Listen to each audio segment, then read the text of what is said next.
चलिए इधर बेटा, ऑनलाइन में कोई बच्चों को कोई डाउट हो तो मुझसे बात कीजिए। हाँ बेटा, सभी को गुड मॉर्निंग। डाउट हो तो बेटा बताइए ऑनलाइन।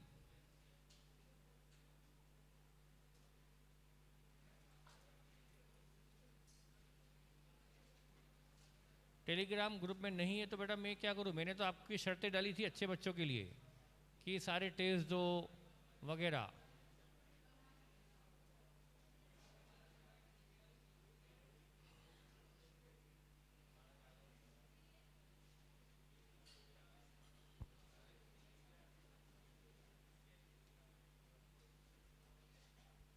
ये कोई डाउट नहीं है कि 100 कम डिविडेंड बता दो, पूरा समझा चुका हूँ। वो डाउट नहीं बेटा, आपने या तो आप वो वीडियो रिक्वेस्ट करके फिर से एक बार देख लो ना बेटा, या मुझे व्हाट्सएप पे पूछ लो।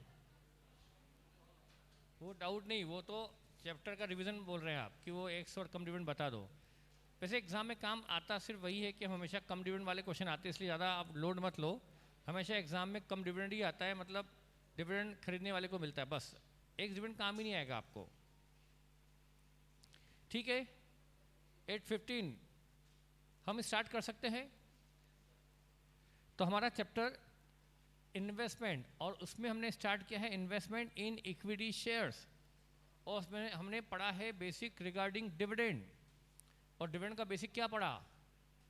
डिविडेंड का बेसिक क्या पढ़ा कि यदि डिविडेंड मिलता है शेयर होल्डर को, इन्वेस्टर को, out of pre acquisition profit, shares खरीदने के पहले के प्रॉफिट से डिविडेंड मिलता है, उस पीरियड के प्रॉफिट से डिविडेंड मिलता है जब इन्वेस्टर शेयर होल्डर नहीं था, तो वो डिविडेंड उसको था नहीं पर उसको मिल गया, तो वो उसकी इनकम नहीं है, बल्कि वो तो सेलर जिसने बेचा उसकी इनकम थी। तो उसको इन्वेस्टर की इनकम नहीं मानते हुए उसको हम इन्वेस्टमेंट अकाउंट में क्रेडिट करते हैं बजाय कि इनकम कॉलम के। ठीक है, तो ये हमने कल पढ़ लिया बेसिक। आज हम पढ़ेंगे another basic, equity share investment में ही अनदर बेसिक। डिविडेंड के बाद जो अगला बेसिक है वो है basic for bonus issue. Bonus issue की अकाउंटिंग इन्वेस्टर क्या क्या होती है? जो इन्वेस्टमेंट करता है उसको यदि बोनस शेयर्स मिलते हैं तो उसकी अकाउंटिंग क्या होती है इन्वेस्टर को? यदि इसको हम समझें एग्जांपल से,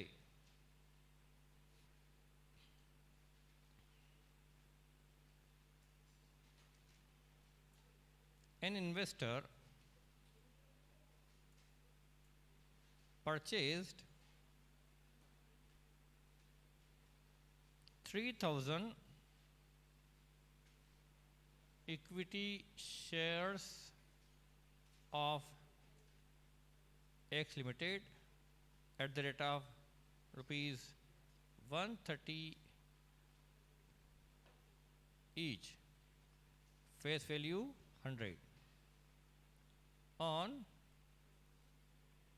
1st June 2019. X Limited issued bonus at the rate of 2 for every 5 shares held.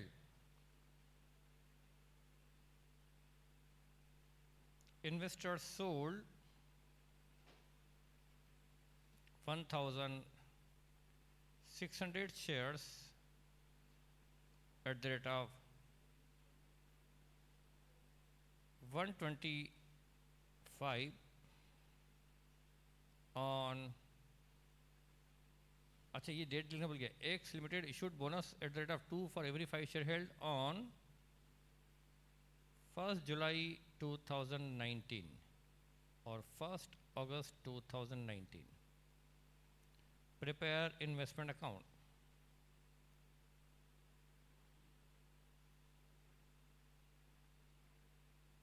Prepare investment account.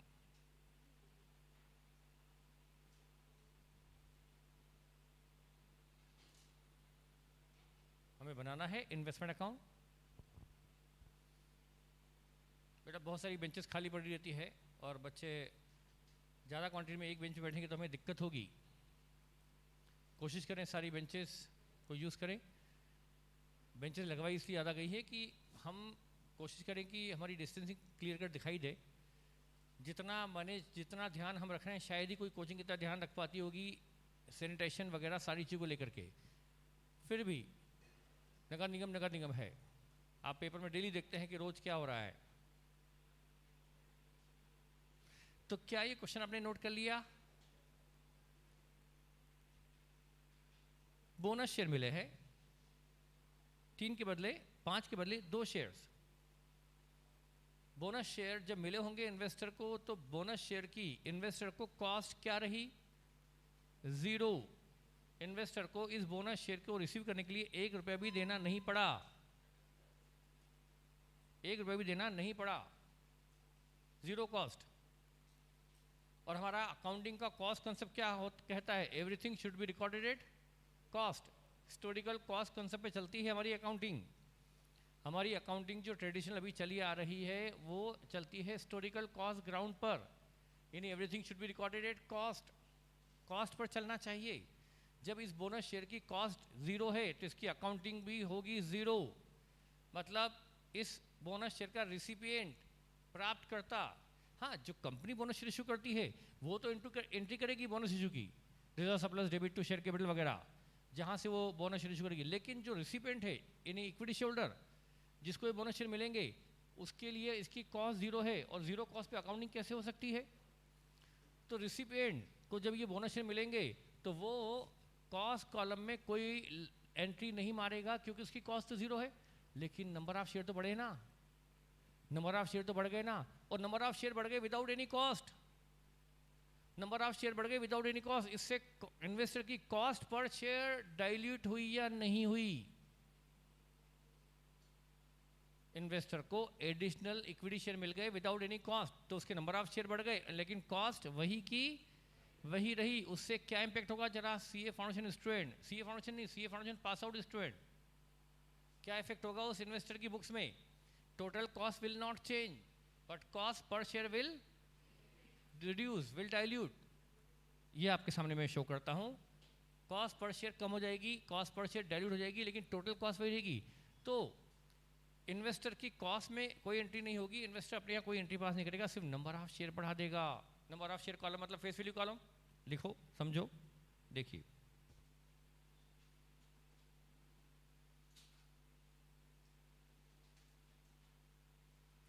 ये मैंने बनाया इन्वेस्टमेंट अकाउंट, फटाफट नोट कर लो इसको, एग्जांपल है ये।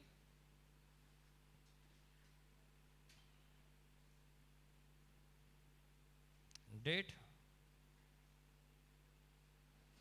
Particular, face value, face value column, income column और कॉस्ट कॉलम। फिर से date, particular, face value, income और date, particular, face value, income, cost. Again date, particular, face value, income और कॉस्ट।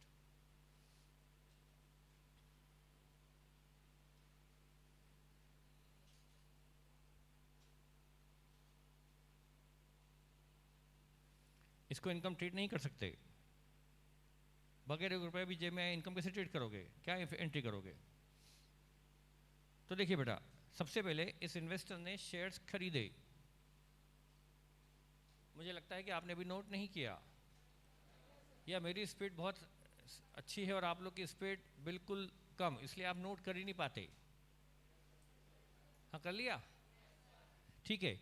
तो सबसे पहले हमने परचेज किए हैं 1 जून को 3000 इक्विटी शेयर, तो एंट्री होगी investment account debit to bank.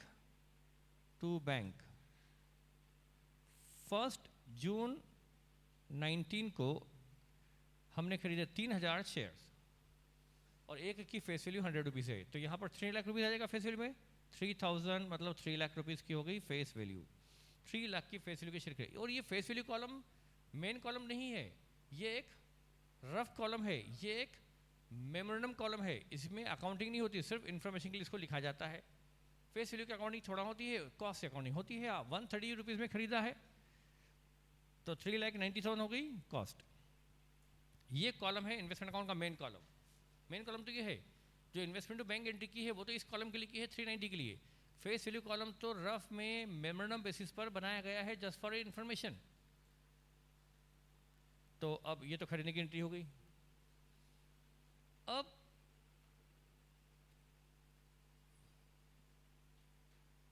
अब यहां पर बेटा 5 के बदले 2 शेयर, तो 3000 के बदले 1200, 1200 शेयर्स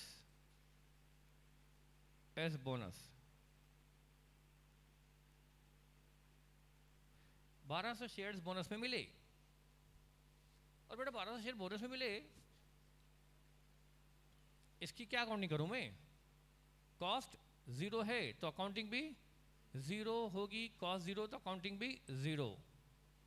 तो उस केस में क्या करेंगे बेटा, यहाँ 1200 शेयर खरीदे, यहाँ सिर्फ लिख दो बोनस, लिख दो बस, बोनस लिख भर दो बस। बोनस शेयर यहाँ फेस वैल्यू में 1200 इंटू 100, 1,20,000 से फेस वैल्यू तो बढ़ गई पर कॉस्ट नहीं बढ़ी। बस बोनस के लिए इतना ही करना होगा, आपको कोई एंट्री करने की जरूरत नहीं, क्योंकि इसकी कॉस्ट 0 है तो आप एंट्री कैसे कर सकते हो?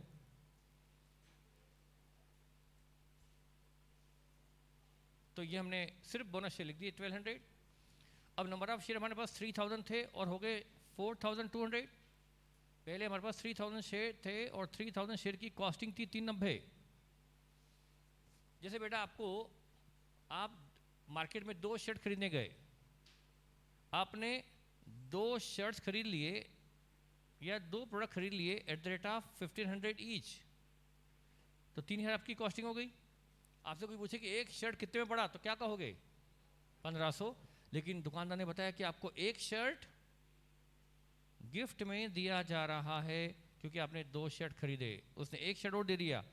तो बताइए अब आपको 3000 रुपये में कितने शर्ट पड़ गए? तो आपको एक शर्ट कितने का पड़ा? 1000 का। तो इससे हमारी कॉस्टिंग कम हो जाती है। तो यहाँ पर उस एंगल से हमें 3000 शेयर हमने खरीदे थे 130 रुपीज़ में, हमारी कॉस्टिंग थी 390 और हमें 1200 शेयर मिल गए फ्री में विदाउट एनी कंसिडरेशन। तो ये हमारी कॉस्ट इसकी 0 है। तो number of share will increase but cost will not change, cost नहीं बढ़ेगी। तो total cost remain still, total cost अभी भी 390 ही है, पर 390 में हमारे पास शेयर्स कितने हो गए? 4200। तो हमारी एवरेज कॉस्टिंग कम होगी कि नहीं हो गई? अब हमने क्या किया, अच्छा ये डेट डाल देता हूँ मैं, 1 जुलाई 19 को हमें बोनस शेयर मिल गए। अब हमने 1 अगस्त को इसमें से 1500 शेयर बेच दिए, 1500 कि 1600 बेच दिए। तो 1 अगस्त 19 को बाय बैंक बेच दिए, तो बाय बैंक कर दो, एंट्री होगी bank account debit to investment. हमने बेच दिए 1600 शेयर, तो हमारी फेस वैल्यू 1,60,000 से कम हो जाएगी ना। 1,60,000 की फेस वैल्यू वाले शेयर्स हमारे चले गए, तो वो बाहर जाएंगे फेस वैल्यू कॉलम से। 1,60,000 ना,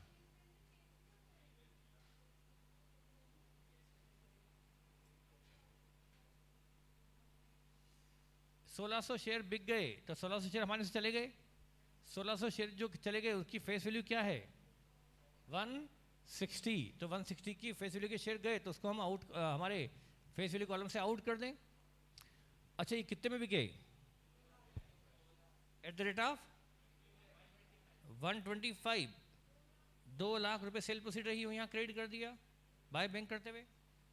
अब इस 2 लाख में प्रॉफिट जुड़ा हुआ है कि नहीं? इस 2 लाख में प्रॉफिट जुड़ा हुआ है कि नहीं?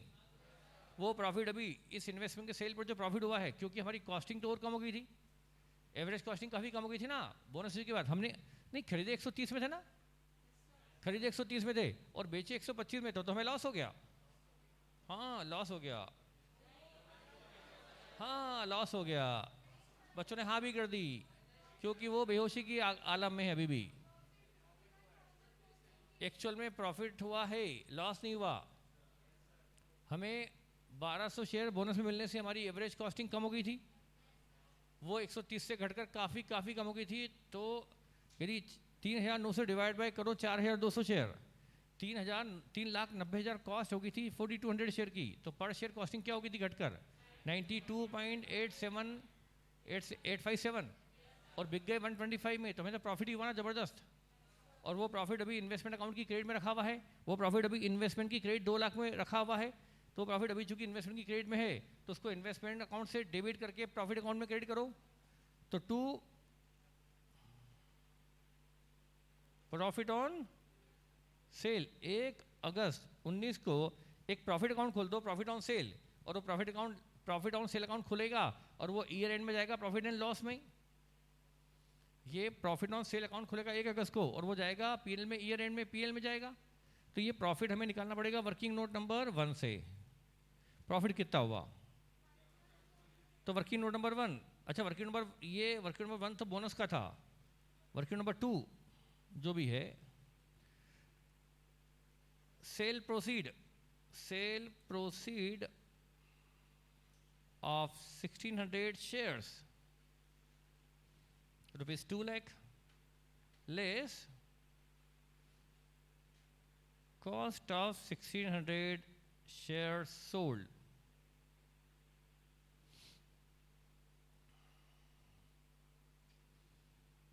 यहां पर 3,90,000 कॉस्ट है,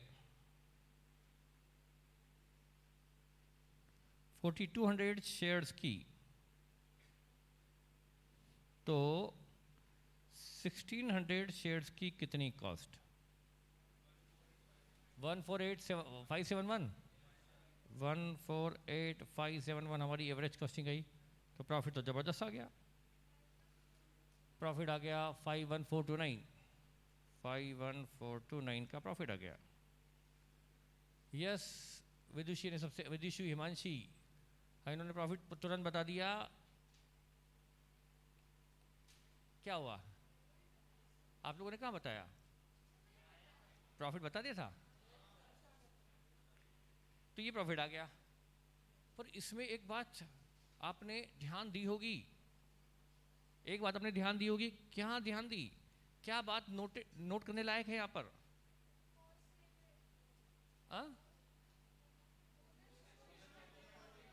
बोनस इशू, हाँ बोनस करने से कॉस्ट कम दी, ये ध्यान देने लायक बात क्या है? ये तो है, फैक्ट है। तो मतलब पॉइंट टू बी नोटेड, मतलब जो जानते थे उसमें से कुछ चेंजेस, ये वो कुछ न कुछ तो नया।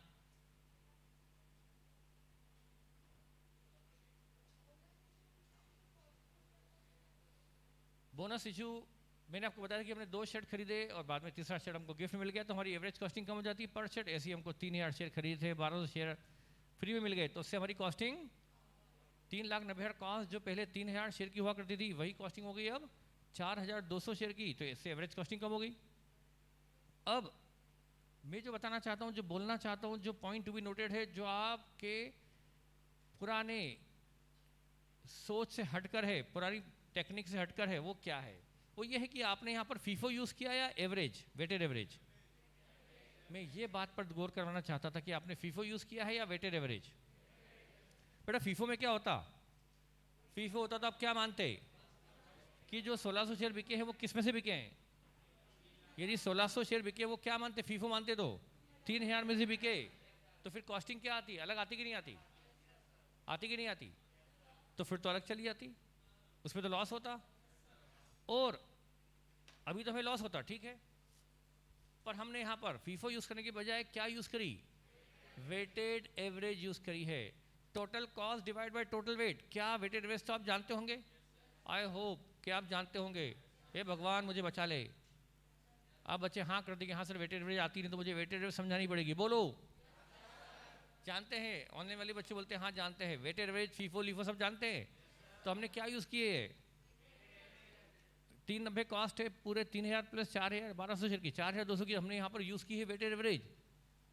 तो हम यहाँ पर वेटेड एवरेज यूज़ कर रहे हैं रादर देन फीफो, जबकि जनरली हम फीफो करते, फर्स्ट इन फर्स्ट आउट, जो पहले आया पहले बिका, 3000 पहले खरीदा था तो पहले वो बिकना चाहिए। पर हम जनरली जब भी इक्विटी शेयर वाले क्वेश्चन होते हैं और उसमें बोनस इशू वगैरह आ जाए, बोनस इशू, राइट इशू, तो जनरली इक्विटी शेयर में वेटेड एवरेज यूज किया जाता है, फीफो यूज नहीं किया जाता। अब आप कहेंगे सर हाँ सर ये बात तो हमने सोची नहीं। मैं वही चाहता था कि आपने जो आपके ट्रेंड से हटके वो चीज़ आपके स्ट्राइक हो जाना चाहिए थी, पर कोई बात नहीं। तो यहाँ पर हमने फीफो की जगह क्या यूज़ किया है, वेटेड एवरेज यूज़ किया है। तो आपको हमेशा इक्विटी शेयर में वेटेड एवरेज ही यूज़ करना है। ये पॉइंट कहीं पर आप अच्छे से नोट कर ले, always use weighted average method in case of investment in equity shares. Note कर ले, आप अपने अपने हिसाब से नोट कर ले, अपनी अपनी लैंग्वेज में।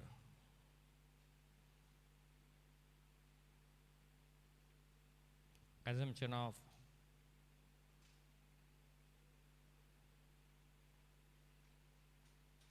weighted average, क्या रिपीट कर दूं बेटा, assumption of weighted average, it is assumed that in case, मतलब हम अपनी अपनी लैंग्वेज लिख लो ना बेटा, उसमें क्या है कि in case of equity share we always use weighted average method rather than FIFO. हम इक्विटी शेयर के इन्वेस्टमेंट के केस में हमेशा एवरेज वेटेड एवरेज यूज करेंगे। इसको तो आप अपनी अपनी लैंग्वेज में लिख लो ना बेटा, जो आपको सुटेबल है। 21 लाइन को मैं क्या बोलूँ, बोल भी दिया वैसे तो मैंने। तो हमने इसमें वेटेड एवरेज यूज किया है इन केस ऑफ बोनस, मतलब इक्विटी शेयर में।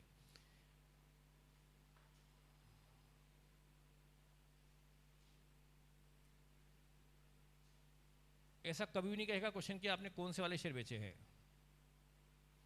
क्योंकि वो इक्विटी शेयर अलग अलग क्लास के होते नहीं, सिर्फ उसके डिस्टिंक्ट नंबर होते हैं, शेयर सर्टिफिकेट में नंबर होते हैं। बाकी ऐसा कभी नहीं लिखा होगा कि ये वाले बेचे या वो वाले बेचे, हमेशा बस कहेंगे शेयर्स बेच दिए। क्या आपने प्रॉफिट निकाली है 51429?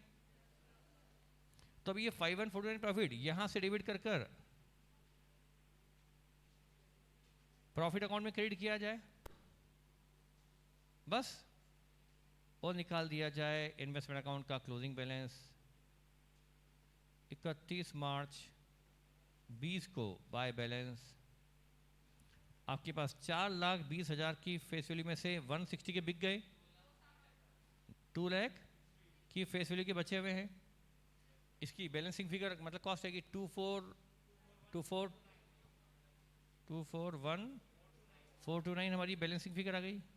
ये हमारे इन्वेस्टमेंट अकाउंट का बैलेंस है, और ये भी वेटेड एवरेज बेसिस पर है। देखो आप 3,90,000 डिवाइड बाय 4,200 इंटू 2,600 करो। 3,90,000 कॉस्ट है, 4,200 कितनी, तो 2,600 शेयर्स की कितनी, 3,90,000 कॉस्ट है, 4,200 शेयर की, तो 2,600 शेयर की कितनी, वही आई होगी जो आ रही है ना भाई। तो बैलेंस फिगर ये भी वेटेड एवरेज बेस पे है कि नहीं, मतलब हमने इन्वेस्टमेंट के वैल्यूएशन के लिए कौन सी मेथड यूज़ की है, इन्वेस्टमेंट के वैल्यूएशन के लिए भी हमने वेटेड एवरेज यूज़ की है।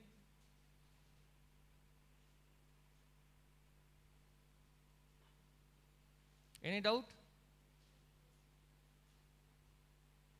जब हम अगला चैप्टर पढ़ेंगे इन्वेस्टमेंट इन बॉन्ड या investment in government bond, investment in government security, investment in debenture, जहां पर इंटरेस्ट फिक्स रेट से मिलता है, वहां पर हम फीफो यूज करेंगे जब कुछ ना कहा जाए। अगला चैप्टर जो इन्वेस्टमेंट का आने वाला है वहां पर हम क्या यूज करने वाले हैं, वहां पर हम अजम्पशन फीफो का लेने वाले हैं रादर देन वेटेड एवरेज। तो इक्विटी शेयर में हम किसका बेस अजम्पशन लेंगे, वेटेड एवरेज का। लेकिन जब क्वेश्चन आएगा investment in debenture, investment in government bond, investment in government securities, जिस पर फिक्स रेट से इंटरेस्ट मिलता है, वो हमारा एक अलग चैप्टर है। वो जब चैप्टर सॉल्व करेंगे तो उसमें एजम्पशन हम लेंगे फीफो का, जबकि यहां एजम्पशन ले रहे हैं वेटेड एवरेज का। ठीक है, एनी डाउट? हाँ बेटा, सिद्धांत, इसके पीछे लॉजिक तो है, पर कोई पूछे तो बताओ ना। नहीं, एक बच्चे ने, मैंने 3 बार बोला कोई डाउट है, कोई डाउट है, तो फेसिव वाले बोले कोई डाउट नहीं, हम तो सब इंटेलिजेंट है, हमें तो सब पता है। फेस टू फेस वाले ऑनलाइन वाले बच्चे बोले सर कुछ लॉजिक हो तो बताओ, पर बेटा लॉजिक तो आप पूछते हो, ये तो पूछते ही नहीं है, तो चुपचाप बैठे रहते। बोले हाँ सर हो गया आप तो आगे बढ़ो।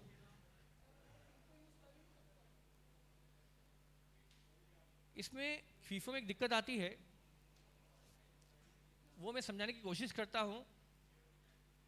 मैंने इन 3 सालों में पढ़ाते पढ़ाते हर बात का लॉजिक सीखने की कोशिश की है, और वो स्टूडेंट के ऊपर डिपेंड करता है कि वो लॉजिक जानना चाहता है या नहीं। आधे लॉजिक में बता पाता हूँ, क्योंकि आधे आप मुझे सारे लॉजिक बताने लग जाओ तो क्लास सारे बच्चे छोड़ के भाग ही जाए।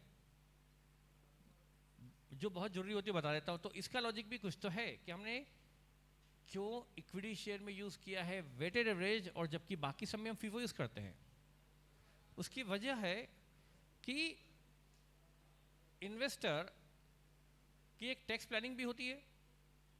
एक टैक्स प्लानिंग, देखो आज उसका प्रॉफिट जरूर आया है, और उसने क्या करा, अपने कॉस्ट को पर शेयर डाइल्यूट कर दिया। कॉस्ट पर शेयर को, कॉस्ट जो 3000 शेयर की थी उसको फैला दिया 4200 शेयर पर। इससे कॉस्ट पर शेयर कम हो गई। अब देखो क्या होता यदि ये इन्वेस्टर आज उसने बेचे हैं, यदि आप फीफो यूज करते तो एक तकलीफ आती। फीफो यूज करते एक तकलीफ आती। आज तो क्या आता, आज तो लॉस होता, क्योंकि आपने खरीदा। आप ये सोचते कि 1600 बिके 3000 में से, यदि ये मानते कि 1600 बिके हैं 3000 में से, फीफो मानते, ठीक है। कोई अकाउंटिंग स्टैंडर्ड 13 ये नहीं बोलता कि आपको इक्विटी शेयर में वेटेड एवरेज यूज करना है। ये वेटेड एवरेज का यूज कहीं एएस में तो नहीं कहा गया, जहां तक मुझे नॉलेज है, क्योंकि मैंने एएस तो पढ़ाना नहीं है आपको। तो आज 3000 शेयर बिकेंगे तो वो है उनकी कॉस्ट 130 और बिके 125 में, तो लॉस आ गया, ठीक है।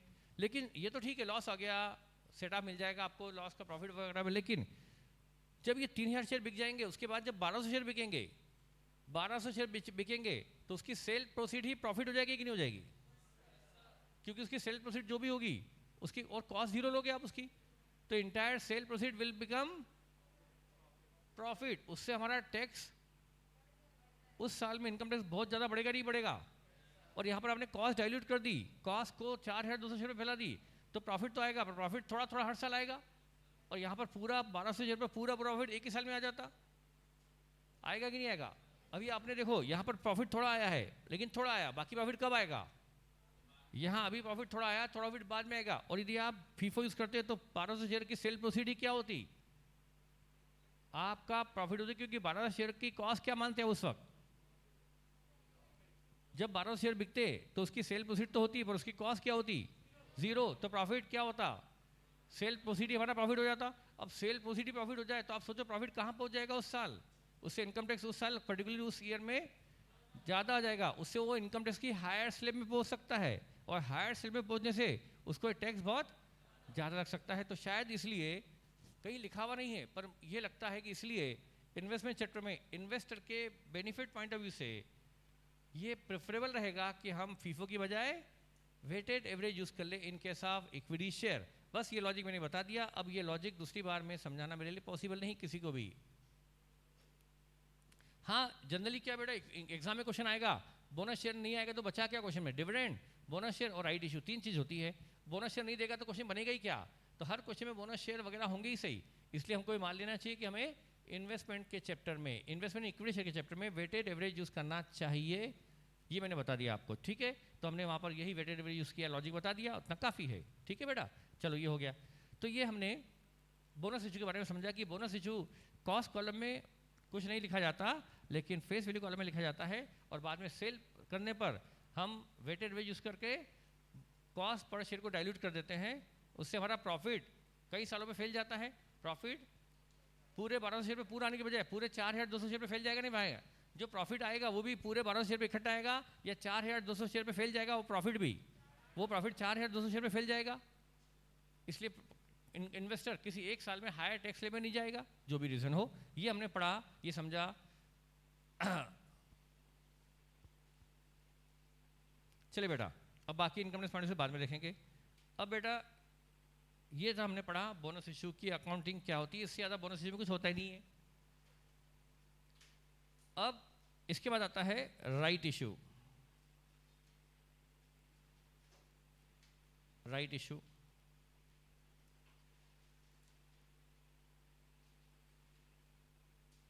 Right issue,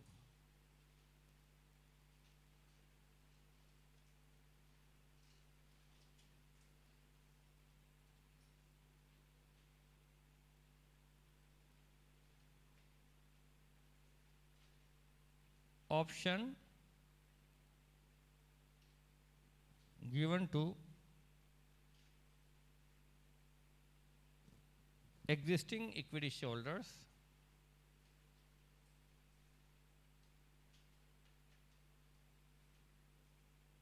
to apply for या subscribe for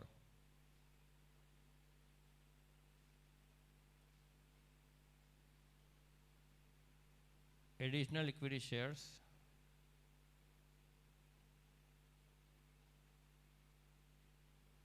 at a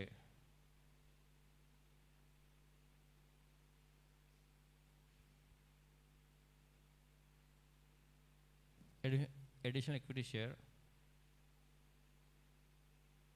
under new issue by company at a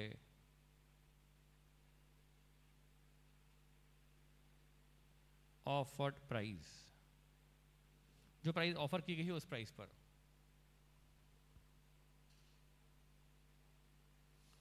हाँ बेटा, जब पढ़ेंगे अपन फिक्स्ड इनकम वाला तो हम फीस यूज करेंगे। इनकम टैक्स का बेटा मुझे पता नहीं प्रोविजन है, पर प्रोविजन ऐसा कुछ भी नहीं होगा।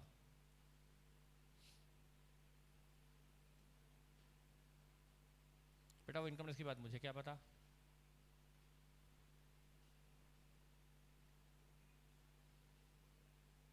होगा, मे बी प्रोविजन होगा। हाँ लिख लिया आपने। कंपनी अपने हर अगले इशू को पहले किसे ऑफर करती है? अपने एग्जिस्टिंग शेयरहोल्डर को। तो एग्जिस्टिंग शेयरहोल्डर को ऑप्शन होता है या कंपल्शन होता है? ऑप्शन होता है कि वो एडिशनल शेयर लेना चाहे तो ले, ना लेना चाहे तो। फॉर एग्जाम्पल, आप एक कंपनी में इक्विटी शेयरहोल्डर है, उस कंपनी का मैं अकाउंटेंट हूं, आपके पास इक्विटी शेयर है। मेरी कंपनी जिसमें मैं अकाउंटेंट हूं, मेरी कंपनी, आपकी भी कंपनी है वो जिसमें मैं अकाउंटेंट हूं, वो और फंड रेस करना चाहती है, तो वो नया इशू लाना चाहती है। अब नया इशू सबसे पहले पब्लिक में लाया जाए या आपको ऑफर किया जाए? यदि आप खुद अपने रेजोल्यूशन से ये बोल दे कि भाई पब्लिक में ले आओ, हमें तो नहीं चाहिए, तो मैं फिर पब्लिक को लाऊंगा, पब्लिक को शेयर इशू करूंगा, आपको नहीं। लेकिन यदि आपने ऐसा मुझे परमिशन नहीं दिया तो फिर मुझे अगला इशू सबसे पहले आपको ऑफर करना होगा।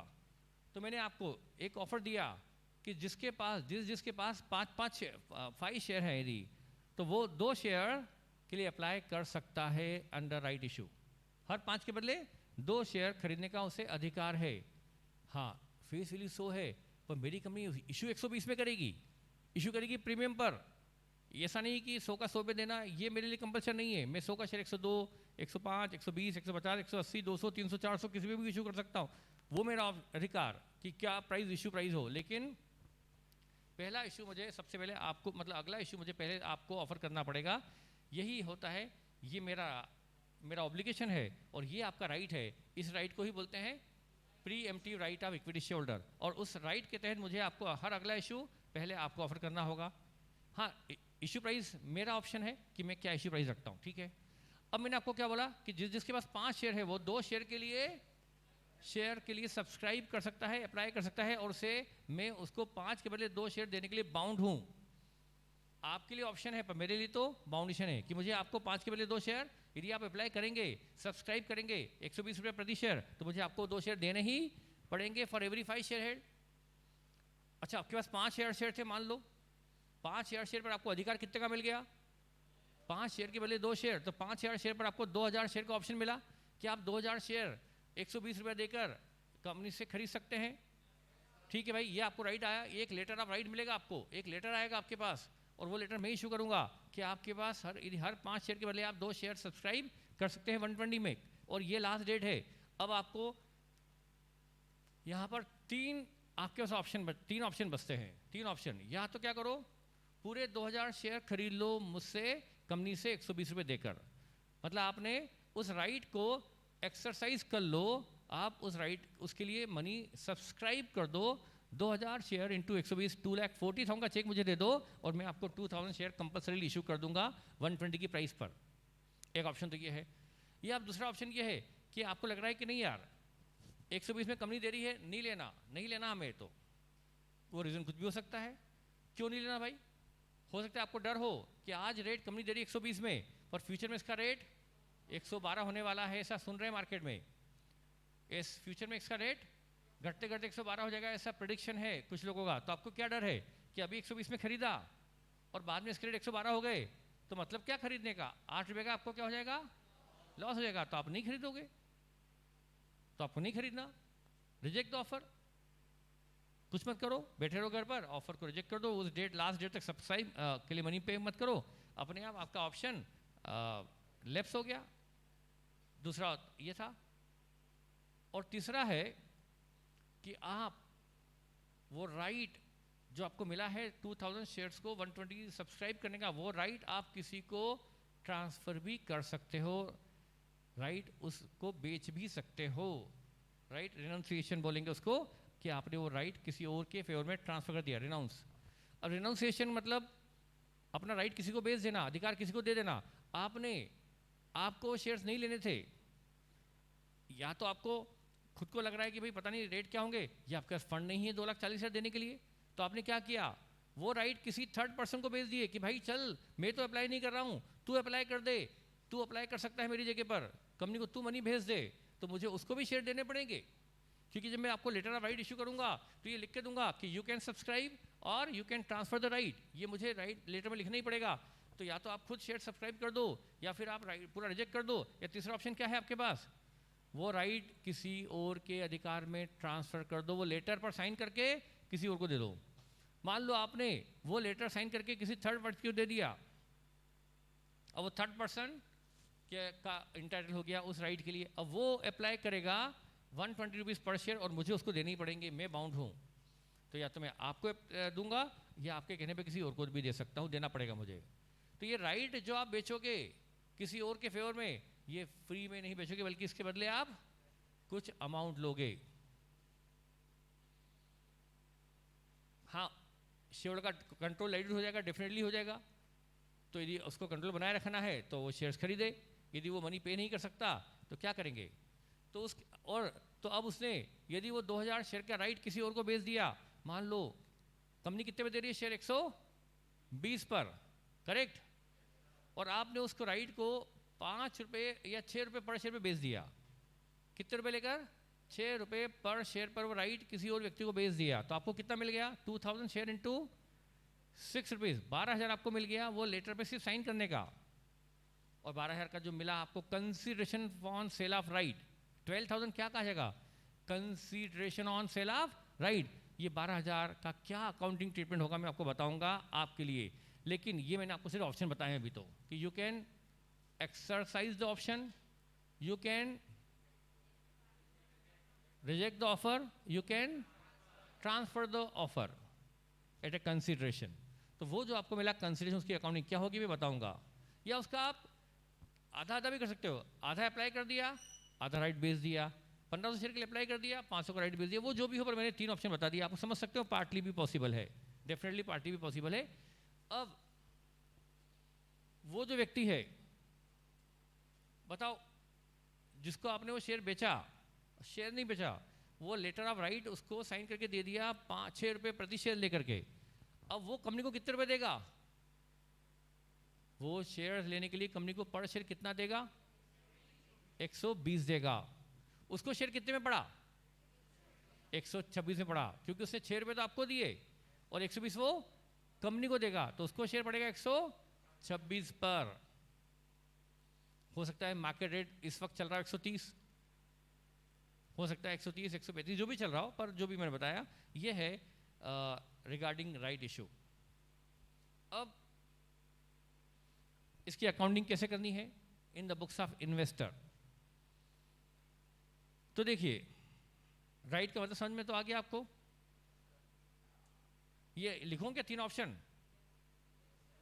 लिखाऊं? लिखें।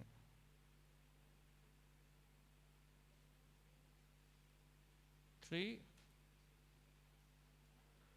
Options with equity share holder. Number 1,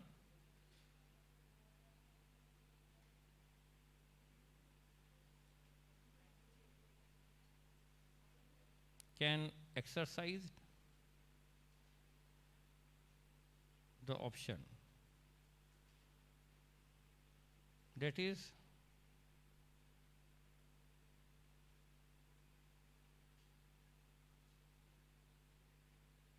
shareholder will pay the issue price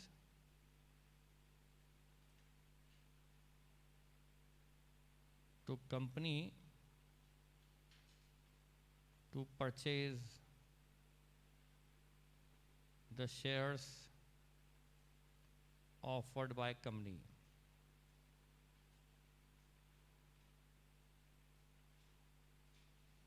इसको आप अपनी अपनी लैंग्वेज में लिखो बेटा तो बेहतर होगा, ज़्यादा समझ में आपको वही आती जो आप बाद में खुद की लैंग्वेज पढ़े। मैंने लिख दिया अपने हिसाब से कि वो क्या कर सकता है, अपने इस राइट को एक्सरसाइज कर सकता है, कंपनी को मनी पे करके शेयर्स खरीद सकता है। ऑफर्ड मनी, जो जिस रेट पर इशू प्राइस पर कंपनी को देकर वो कंपनी से शेयर परचेज कर सकता है।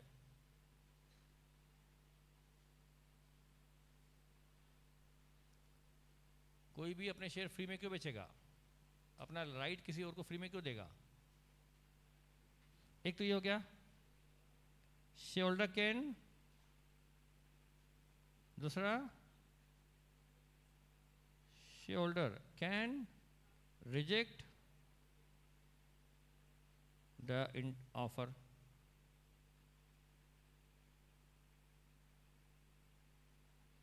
और तीसरा share holder can transfer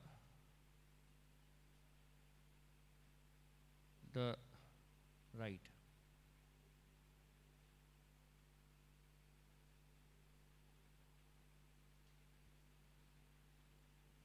or any combination of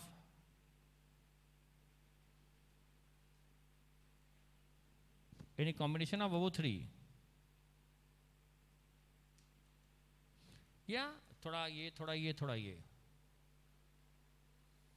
yes,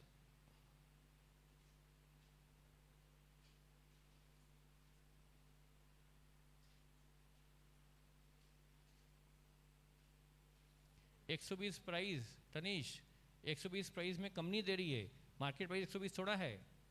120 में तो कंपनी दे रही है, मार्केट प्राइस तो हो सकता है 130 हो, 128 हो, जो भी हो। कॉम्बिनेशन कैसे, अब बताओ कॉम्बिनेशन कैसे होगा भाई? 2000 शेयर का ऑफर आया, 1000 शेयर खरीद लिए और 1000 शेयर बेच दिए, राइट बेच दिया। ये 1000 शेयर खरीद लिए, 1000 का ऑफर एक्सेप्ट कर लिया, 1000 का रिजेक्ट कर दिया, ये हो गया कॉम्बिनेशन।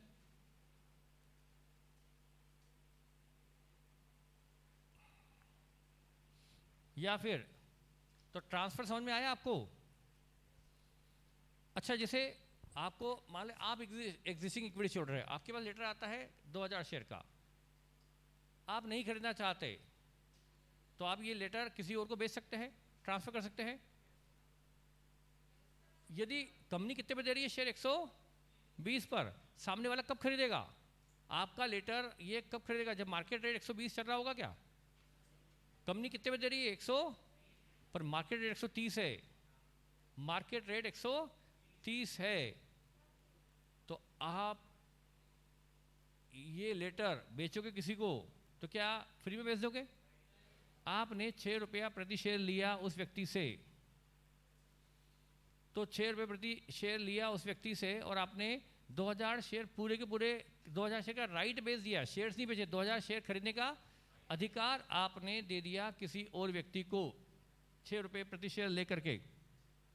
तो 12,000 जो आपको मिला वो कहा जाएगा consideration on sale of right, sale of shares नहीं, सेल ऑफ आपने वो लेटर ऑफ राइट उठा के दे दिया साइन करके किसी को और बदले में ले लिए 12,000। अब वो व्यक्ति को शेयर कितने में पड़ा? 120 तो कंपनी को पे करेगा, क्योंकि अब कंपनी को अप्लाई वो करेगा। 6 रुपये तो उसने आपको दिए और 120 रुपये कंपनी को देगा शेयर खरीदने के लिए, तो उसको शेयर पड़ेगा 100। अब बेटा तीसरी बार मत पूछना ये सर क्या होता है राइट ट्रांसफ़र, बिल्कुल सिंपल सी चीज़ें हैं। वो सिंपल सी चीज़ें समझाने में रिपीट करना मतलब ऐसा लगता है कि ये क्या हो रहा है। टेक्निकल पॉइंट रिपीट करो तो अच्छा लगता है, पर ठीक है मैंने आपके रिक्वेस्ट पर वापस रिपीट कर दिया। तो उस व्यक्ति को कितने में पड़ा? 126 में पड़ा। तो ये हो गया ट्रांसफ़र की प्रोसीजर। इसमें कोई डाउट हो तो बेटा मुझसे बात करो।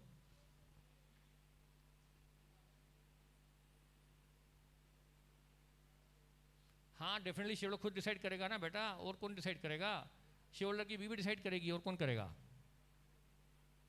और अगर मार्केट प्राइस 130 होगी तो वो उसका राइट क्यों बेचेगा?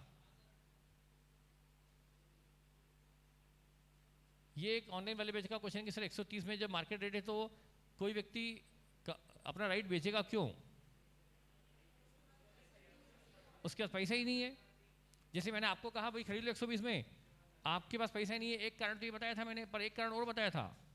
एक कारण यही नहीं बताया था, एक और बताया था कि आपको डर क्या लग रहा है कि आज कंपनी 120 में दे रही, पर आपको डर क्या लग रहा है? एक आपका डर है कि शायद रेट 112-15 हो जाएगा, तो क्यों खरीदो 120 में।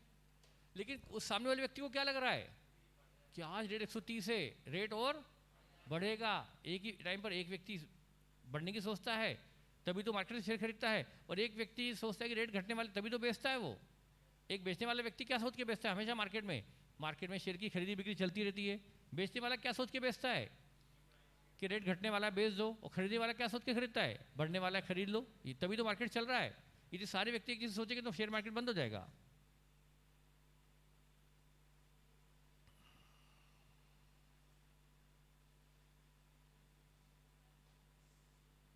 बस बेटा हम इसमें पीएचडी नहीं करने वाले कि बस मेरे एग्जाम पर्पस से जितना काम हो गया मैंने बता दिया।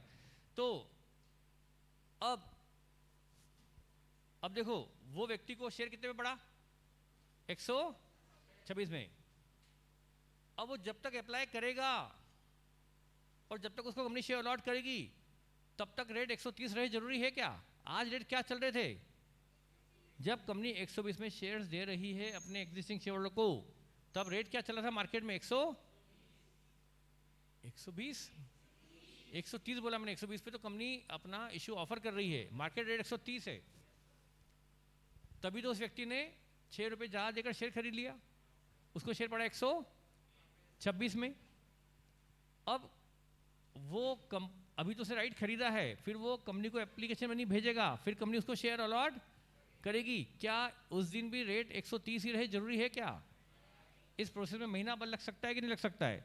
हो सकता है रेट यदि उस वक्त 140 पहुंच गए तो उसकी किस्मत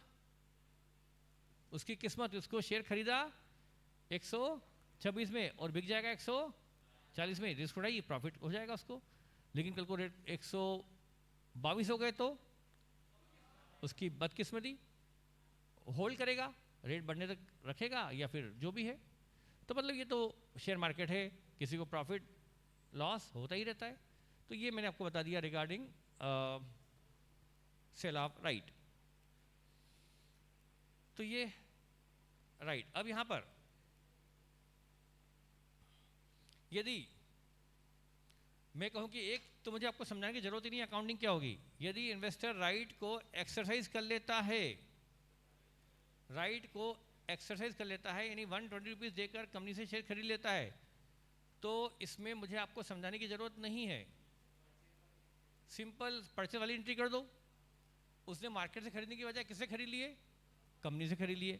2000 शेयर इंटू 120, 2,40,000 की कॉस्ट पर उसने शेयर्स खरीदे। तो एंट्री क्या करेगा इन्वेस्टर अपनी बुक्स में? Investment account debit to bank. Number of share column में कितने बढ़ जाएंगे? 2000 नंबर ऑफ शेयर, या फेस वैल्यू कितने से बढ़ जाएगी? 2 लाख से, और कॉस्ट कितनी बढ़ जाएगी? 2,40,000। बस। तो इन्वेस्टमेंट यदि वो राइट शेयर को सब्सक्राइब करता है, राइट शेयर को एक्सरसाइज करता है, तो कोई स्पेशल अकाउंटिंग नहीं होगी, यूजुअल अकाउंटिंग होगी इन्वेस्टमेंट खरीदने की। लेकिन यदि वो राइट बेचता है, अच्छा राइट रिजेक्ट कर देता है, तो उसकी कोई एंट्री होगी? उसने वो लेटर को फाड़ के फेंक दिया, बस खत्म। तो फाड़ने की एंट्री तो होगी ना, कुछ लेटर फाड़ा, अभी हमारे महानुभाव तो लेटर फाड़ने की नहीं बताएंगे, लेटर फाड़ा डेबिट, कुछ नहीं होगी इसकी, रिजेक्शन की कोई एंट्री नहीं होगी। लेकिन तीसरा, यदि उसने राइट को सेल कर दिया, राइट रिनाउंसिएशन, तो उस केस में जो मिला उसको कंसिडरेशन, उसको जो प्रतिफल मिला 12,000, उसको वो क्या करेगा? अब यहाँ पर आपको इन्वेस्टमेंट कॉलम तो बताइए, इन्वेस्टमेंट अकाउंट का ये सामने है, तो वो बैंक को डेबिट करेगा 12,000। बैंक डेबिट करके कहाँ क्रेडिट करेगा बताओ? फेस वैल्यू कॉलम में या इनकम कॉलम में या कॉस्ट कॉलम में? तीनों में से एक जगह बताओ, कहीं ना कहीं तो क्रेडिट होगा ना, तो उसे इनकम कॉलम में क्रेडिट करना चाहिए। Is it correct?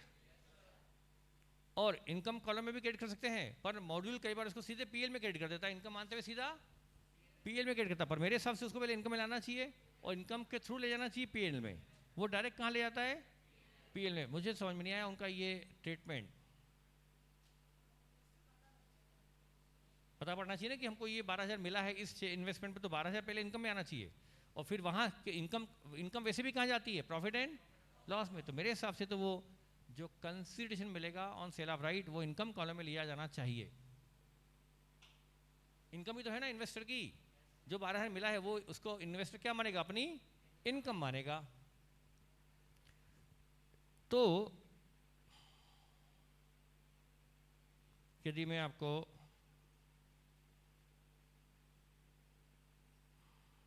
अब लिखो यहां पर treatment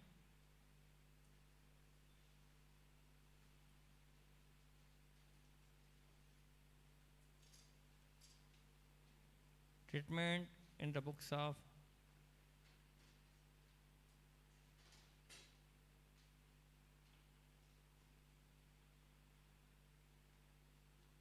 investor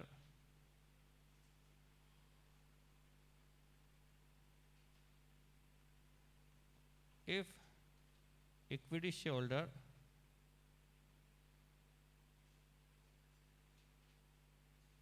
exercise the option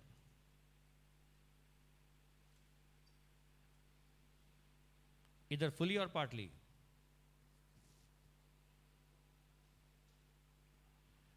equity shareholder exercise the option, तो एंट्री क्या होगी?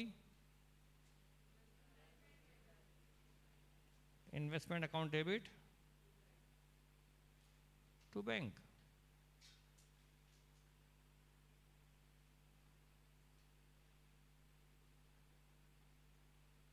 If equity shareholder reject the option, no entry। Option उसने एक्सरसाइज किया तो इन्वेस्टमेंट टू बैंक। हाँ, हम इसमें हमेशा वेटेड यूज करते हैं मोहित, वो हमेशा वैसे ही हम वेटेड यूज करेंगे, राइट में भी, बोनस में भी, सब। और तीसरा क्या है? Sale of right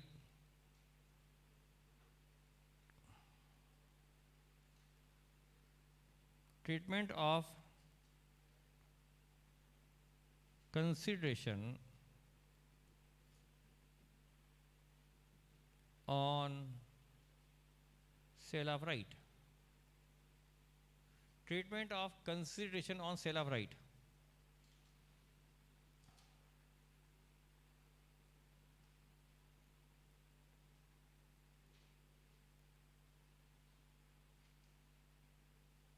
if there is no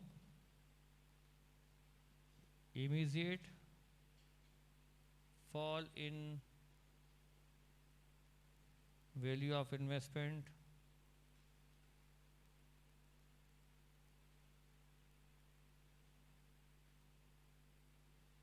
just after right,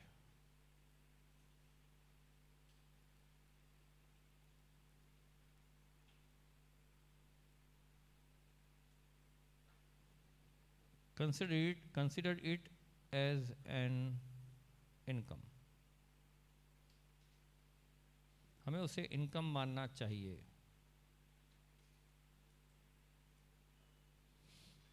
मैं तो आपको कहूँगा कि अब यदि इस चैप्टर के हिसाब से चलो तो आपको ज़्यादा दिमाग पच्ची करने की जरूरत नहीं है, इसको आप सिंपल इनकम मान लो।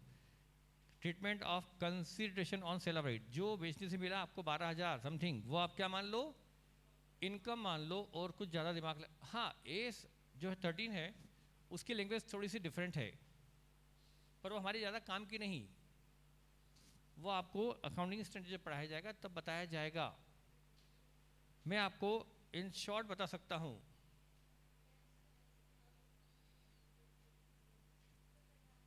वो ये होता है, इसमें से मैं मान के चलता हूँ कि 100 में से शायद 12 या 15 या 18 20 बच्चों को समझ में आएगा मेरा ये पॉइंट, क्योंकि मैं उस पर ज़्यादा एफर्ट नहीं डाल रहा हूँ समझाने पर, क्योंकि एग्जाम में क्वेश्चन मेरे अकाउंट में तो नहीं आएगा, मैं मान के चलता हूँ मैं एएस में आ सकता है, अकाउंट में नहीं आएगा। अकाउंट में तो आपको ये बस इनकम मान लेना है, क्योंकि एएस क्या बोलता है देखो समझो, ये आपने, वैसे मैं इतनी देर में तो एग्जाम्पल लिख कर भी बना सकता पर मैं नहीं चाहता हूँ, ये आपने इन्वेस्टमेंट इन XYZ के शेयर खरीदे, टू बैंक 4,000 शेयर खरीदे और खरीदे 4,80,000 में, ये आपकी कॉस्ट हो गई 4,000 शेयर की। अब 4,000 शेयर पर मान लो 5 के बदले 2 शेयर का राइट आया, तो राइट आया 5 के बदले 2 तो 1,600 शेयर का राइट आया, 1,600 शेयर का राइट आया। ये राइट इसने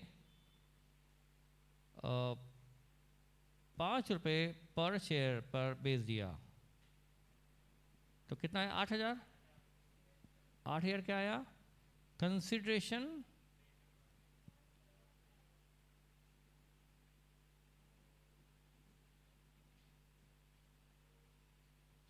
इसने ये राइट बेच दिए 8,000 रुपये का चेक लेकर, तो हम तो 8 को क्या मानने वाले हैं इनकम, और इनकम मानकर ले जाएंगे प्रॉफिट एंड लॉस में। लेकिन एस बोलता है और लॉजिकल भी बोलता है, यदि मैं पहले जो एस में लैंग्वेज है वो बता दूं, if there is immediate fall in value of investment due to this right, if there is immediate fall in value of shares due to this right issue। बेटा क्या होता है राइट इशू आने से, क्या होता है मार्केट में शेयर का फ्लो, मार्केट में शेयर्स का सप्लाई बढ़ जाता है। जब लोगों के पास नंबर ऑफ शेयर बढ़ जाएंगे, इससे रेट कम होने के डर रहेगा, लेकिन कंपनी ऐसा वैसे होने नहीं देती। कंपनी पहले से पूरा स्ट्रक्चर बना के रखती है कि ऐसा ना हो जाए। तो यदि लेकिन ऐसा खुदा ना खास्ता हो गया, यदि रेट कम हो गए, रेट कम हो गए, जैसे इधर राइट आया, राइट आते ही इमीडिएट फॉल आ गया वैल्यू ऑफ इन्वेस्टमेंट में। ये इन्वेस्टमेंट जो 4,80,000 के हैं ये 4,80,000 की जो इन्वेस्टमेंट की कॉस्ट है, राइट इशू आने से इनकी वैल्यू घटकर 4,75,000 रह गई।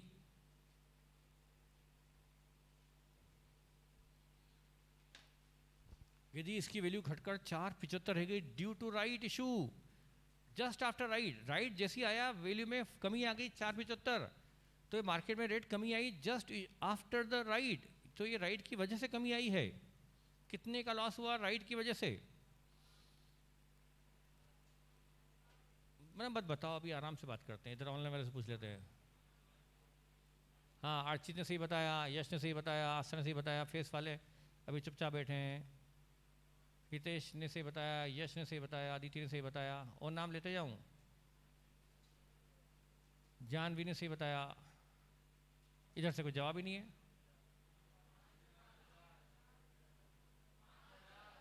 जोर से बोलो, कितने हजार? 5 का क्या हुआ है, किस वजह से? राइट, इसकी वजह से 5 का लॉस हुआ, और इसी राइट को बेचने से 8 का प्रॉफिट भी हुआ है। हम एट ए टाइम ये कहें कि हमें 8 का प्रॉफिट हो गया राइट से, क्या सही है? अरे 8 का प्रॉफिट हुआ है साइमल्टेनियसली उसी वक्त, इसी वजह से 5 का लॉस भी तो हुआ है। तो क्या फाइनली आप प्रॉफिट 8 बोल सकते हो या सिर्फ 5 ही कहा जाए? प्रॉफिट 3 ही कहा जाएगा? 3 ही प्रॉफिट कहा जा सकता है। तो आप इस 8,000 की सेल प्रोसीड में से 5,000 यहां क्रेडिट कर दो बाय बैंक। कहां क्रेडिट कर दो? इनकम मत मानो, 5 की प्रोसीड को इनकम मानते हुए इस कॉस्ट कॉलम में क्रेडिट कर दो। अब इन्वेस्टमेंट की वैल्यू क्या बची? 4, 75। और अब इनकम कितनी मानो? Only 3000 is income. 5 की इनकम तो कहां सेट ऑफ हो गई? Set of in loss, set of, ये तो 3000, ओनली 3000 इज इनकम। और 5000 कहां सेट ऑफ कर दिया? सेट ऑफ फ्रॉम, कहां सेट ऑफ कर दिया? Out of loss due to loss in value of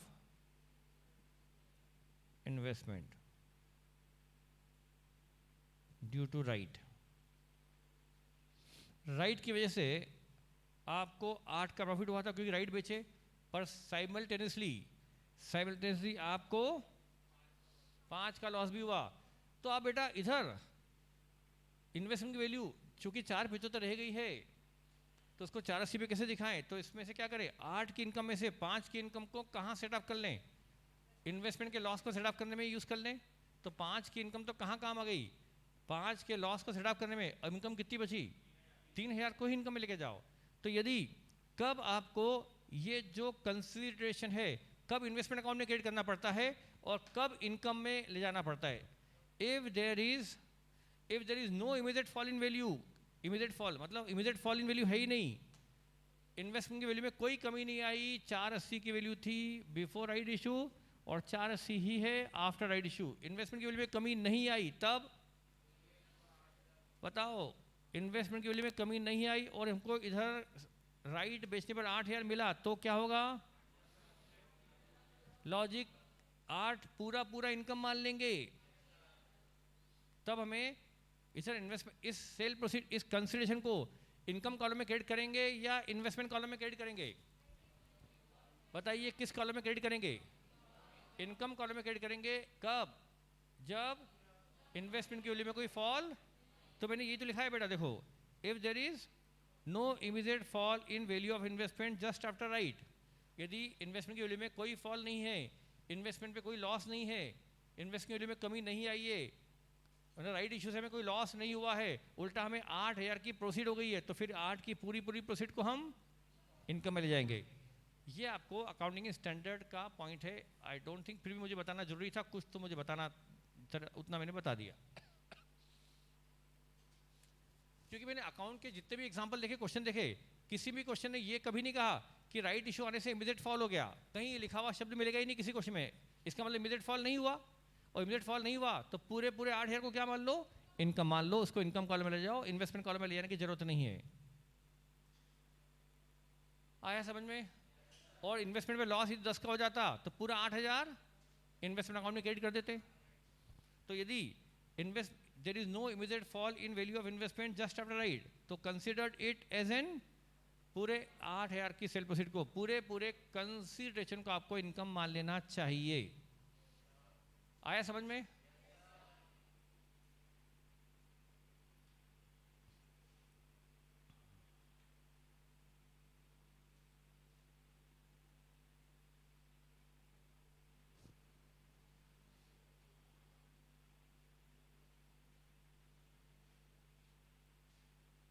But if there is immediate fall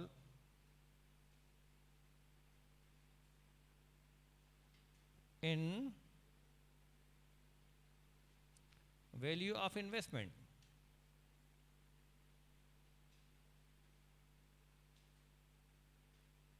just after right, then such consideration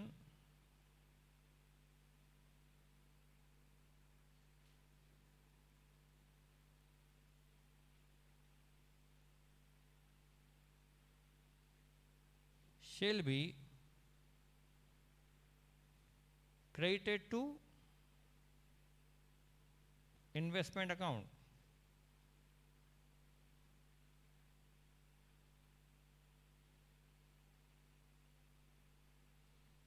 shall be credited to investment account to the extent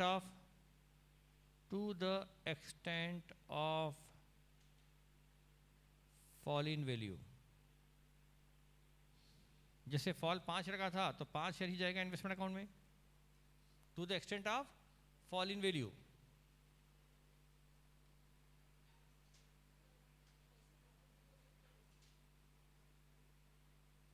क्या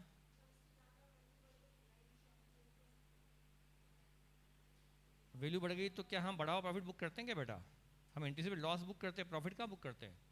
यदि market value हमने खरीदने के बाद share की rate बढ़ गई तो हम बड़े हुए रेट पे थोड़ा लेके जाते हैं उसको बुक्स में. वैल्यू घट गई तो हमें प्रोविजन बनाना पड़ता है, पर वैल्यू बढ़ गई तो जब बेचेंगे तो प्रॉफिट बुक करेंगे.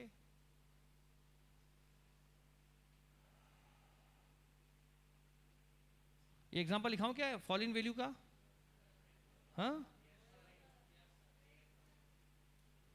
बड़ा ये एएस में पढ़ाया जाएगा ना आपको. मैंने तो ये मान लिया कि बस आपको बता दिया कि हम जनरली इसको इनकम कॉलम में लेते हैं क्योंकि हमें क्वेश्चन में फॉल इन वैल्यू दिया हुआ नहीं होता.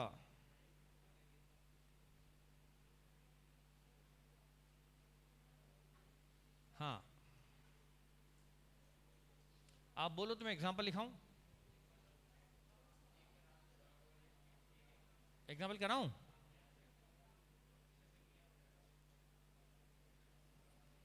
एएस में पढ़ लेना ना.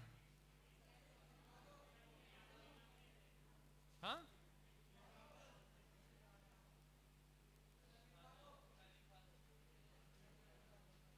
लिखो.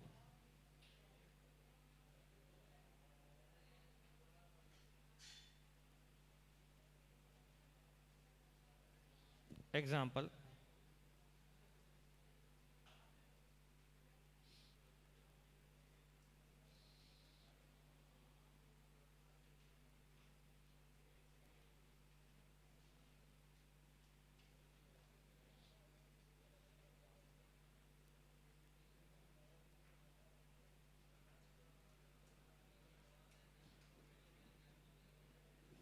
Mr. A purchased 2000 equity shares of ABC Limited at the rate of 160 per share, face value 100.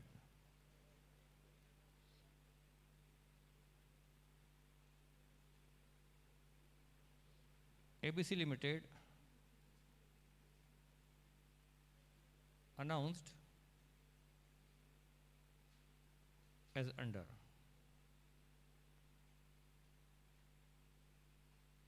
Write shares at the rate of rupees 140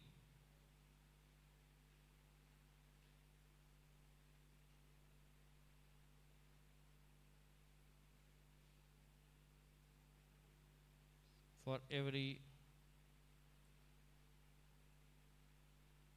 4 shares held.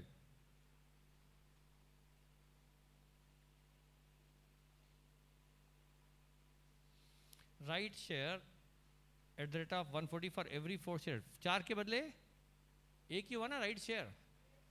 4 के बदले एक शेयर दे रही है राइट, 140 रुपये पे दे रही है. मार्केट में ए ने 160 में खरीदा था पर कंपनी 140 में ही ये शेयर दे रही है.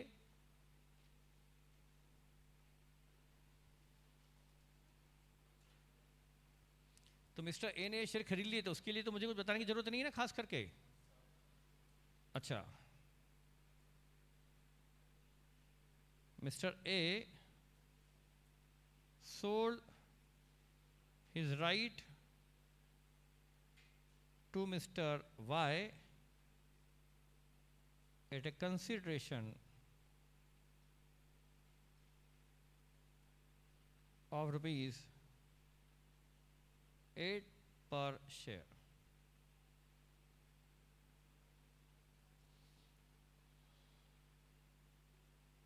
Case 1, no fall in value.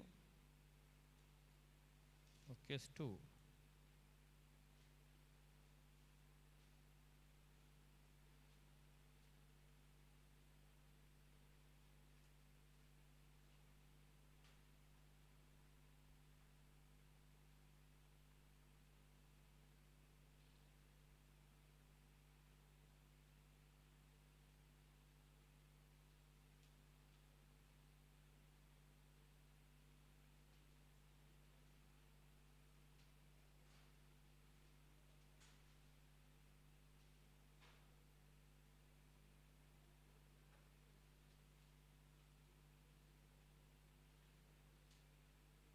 देखो एक तो ये कि नो फॉल इन वैल्यू, और एक मार्केट प्राइस 158.75 रह गई है just after right.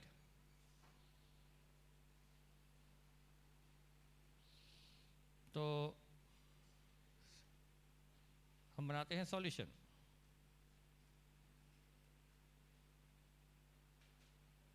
Case 1,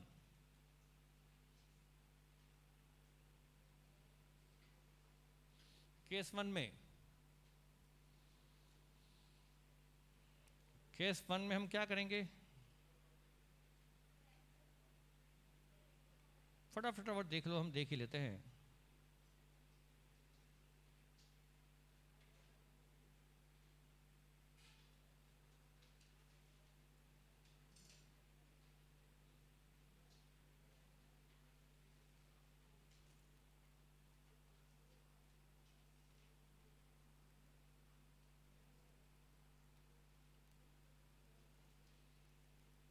equity shares in ABC, to bank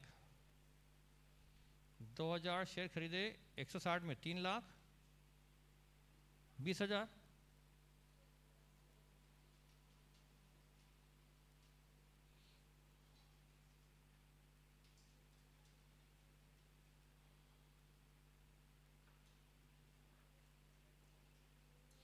और इन्वेस्टमेंट की वैल्यू में कोई इमीडिएट फॉल नहीं आया। अच्छा, 4 के बदले 1 शेयर, तो 2000 के बदले 500 राइट शेयर्स, ये 500 शेयर का इसको राइट मिला है, तो 500 शेयर का राइट बेच दिया। 500 शेयर्स इंटू 8 कितना हुआ, 4000 है consideration on sale of right.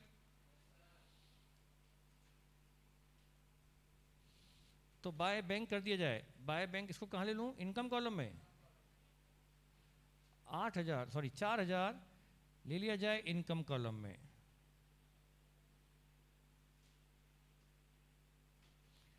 चार हजार को हमने इनकम मान लिया, इनकम कॉलम ले लिया। ये था कंसिडरेशन का accounting treatment if there is no fall in value.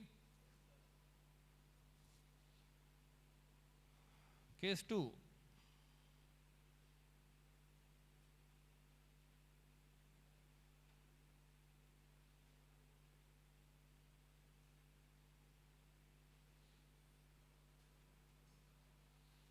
चार हजार के consideration on sale of right को हमने इनकम में ले लिया, इनकम कॉलम में लिया इसको, क्योंकि वैल्यू में कमी नहीं आई।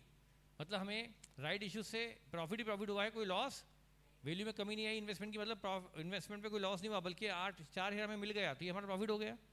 Case 2, consideration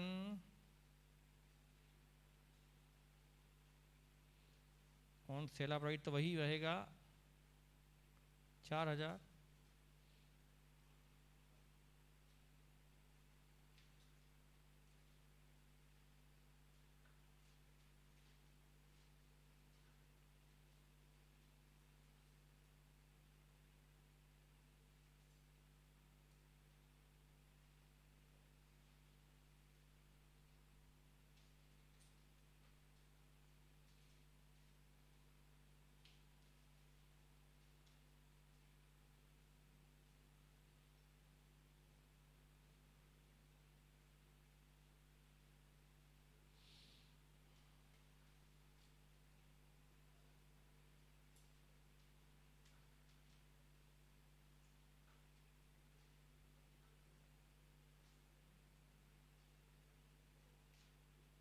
date, particular, face value, income और कॉस्ट। कॉस्ट को हम इन्वेस्टमेंट कॉलम भी बोल सकते हैं, यही हमारा इन्वेस्टमेंट कॉलम ही मेन कॉलम है।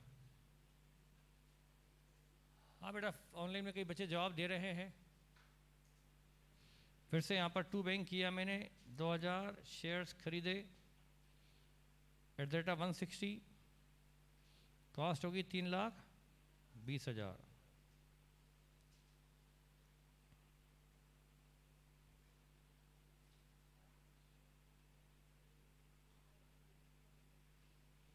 Value of investment reduce to 2000 into 158.317, 317,500 रह गई। So there is a loss of ₹2500 due to right issue आने से कंपनी को जो इन्वेस्टमेंट 3 में खरीदे थे उनकी वैल्यू घटकर 3,17,500 रहेगी, 2,500 से वैल्यू कम हो गई। ये राइट इशू से लॉस हुआ है। एट द सेम टाइम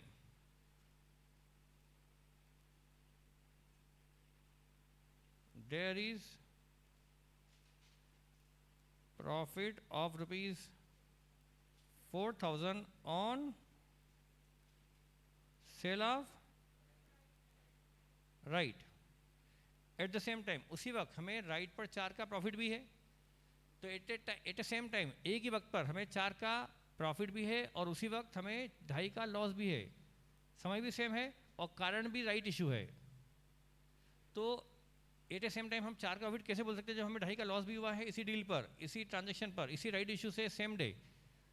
तो हमें 4,000 में से प्रॉफिट कितना मानना चाहिए? सिर्फ 1,500। तो एंट्री क्या होगी?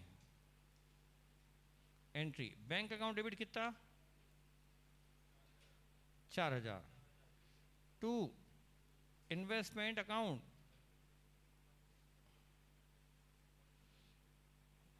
ये कहां तक? To the extent of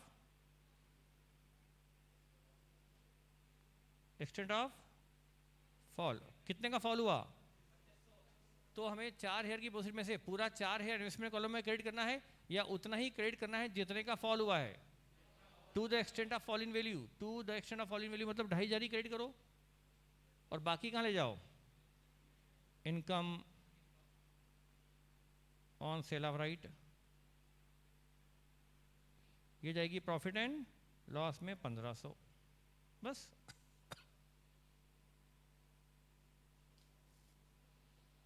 I hope आपको क्लियर हुआ होगा।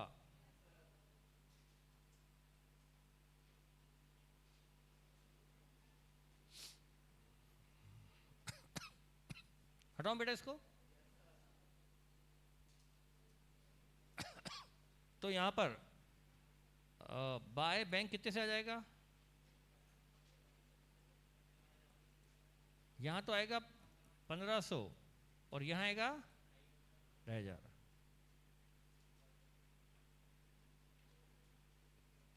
3,17,500।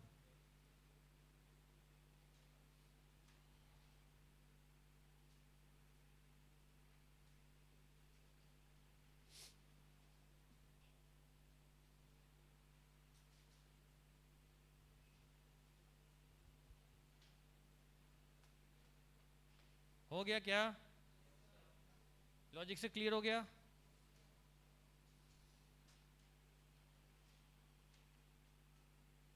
तो हमने पढ़ लिया ट्रीटमेंट ऑफ बोनस इशू आज, ट्रीटमेंट ऑफ राइट इशू आज, ये हमने सबने पढ़ लिया। तो अब हम